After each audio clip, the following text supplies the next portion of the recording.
Okay, ಇವತ್ತು ನಮ್ಮೆಲ್ಲ 10 ಜನ ಸಂಸತ್ ಸದಸ್ಯರು ಲೋಕಸಭೆ ಹಾಗೂ ರಾಜ್ಯಸಭೆ ನಿಮ್ಮ ಮುಂದೆ ಕರ್ನಾಟಕ ರಾಜ್ಯದ ಸ್ವಾಭಿಮಾನಕ್ಕೆ ಗೌರವಕ್ಕೆ ಉಳಿಸಬೇಕು ಅಂತೇಳಿ ಹೋರಾಟವನ್ನು ಮಾಡಲಿಕ್ಕೆ ನಿಂತಿದ್ದಾರೆ. ಸುಮಾರು 16 ವರ್ಷದಿಂದ ನಾನು ಕೂಡ ಮೆಡಿಕಲ್ ಎಜುಕೇಷನ್ ಮಿನಿಸ್ಟರ್ ಆಗಿದ್ದಾಗ ಬೆಂಗಳೂರು ಗ್ರಾಮಾಂತರದಲ್ಲಿ ಮಾಡಬೇಕು ಮತ್ತು ರಾಯಚೂರಲ್ಲಿ ಮಾಡಬೇಕು, ಇವೆರಡು ಪ್ರಸ್ತಾವನೆಯನ್ನು ಕೂಡ ನಾವೆಲ್ಲ ಸಲ್ಲಿಸಿದ್ದು.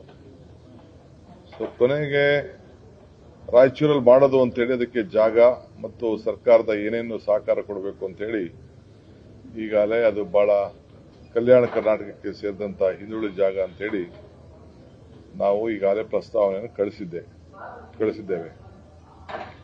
ನಮ್ಮ ಕೇಂದ್ರ ಸರ್ಕಾರ ಮಲ್ತಾಯಿ ಧೋರಣೆಯನ್ನ ಮಾಡಿಕೊಂಡು ಬರ್ತಾನೆ ಇದೆ. ಕರ್ನಾಟಕ ರಾಜ್ಯದಲ್ಲಿ ಕಾಂಗ್ರೆಸ್ ಸರ್ಕಾರ ಇದೆ, ಕರ್ನಾಟಕಕ್ಕೆ ಕೊಡಲೇಬಾರದು ಅನ್ನೋದು ಕೂಡ ಅವರ ಧೋರಣೆಯನ್ನು ಇಟ್ಕೊಂಡು ಇವತ್ತು ನಮಗೆ ಈ ವರ್ಷ ಬಜೆಟ್ನಲ್ಲಾದ್ರೂ ಕೂಡ ಕೊಡ್ತಾರೆ ಅಂತೇಳಿ ನಾವು ತಿಳ್ಕೊಂಡಿದ್ದು. ಅಟ್ಲೀಸ್ಟ್ ನಾವು ಕೇಳ್ತಾ ಇರೋದು ಒಂದು ಕಲ್ಯಾಣ ಕರ್ನಾಟಕದ ಒಂದು ಭಾಗಕ್ಕೆ ಬಾರ್ಡರ್ ವಿಲೇಜಸ್ ಈ ಜಿಲ್ಲೆ. ಸರ್ಕಾರ ಇವತ್ತು ಅದಕ್ಕೆ ಬೇರೆ ಏನೇನು ಜಮೀನು ಕೊಡಬೇಕು, ಬೇರೆ ಇನ್ನೇನೇನು ಸಹಕಾರ ಕೊಡಬೇಕು ಎಲ್ಲ ಆಗ್ತಾ ಇದೆ. ನ್ಯಾಷನಲ್ ಹೈವೇ ಇರ್ಬೋದು, ಸ್ಟೇಟ್ ಹೈವೇಸ್ ಇರ್ಬೋದು, ಎಲ್ಲ ಕೂಡ ಡೆವಲಪ್ಮೆಂಟ್ ಮಾಡಲಿಕ್ಕೆ ಎಲ್ಲ ವ್ಯವಸ್ಥೆ ಕೂಡ ನಾವು ಮಾಡ್ತಾ ಇದ್ದೀವಿ. ಯಾಕೆಂದ್ರೆ ಒಂದು ಏಮ್ಸ್ ಬರ್ತಾ ಇದ್ರೆ 3-4 ಜಿಲ್ಲೆಗೆ ಸ್ವಲ್ಪ ಅನುಕೂಲ ಆಗಬೇಕು ಅನ್ನೋ ದೃಷ್ಟಿಯಿಂದ ಅದಕ್ಕೆ ವಿಫಲ ಆಗಿದೆ.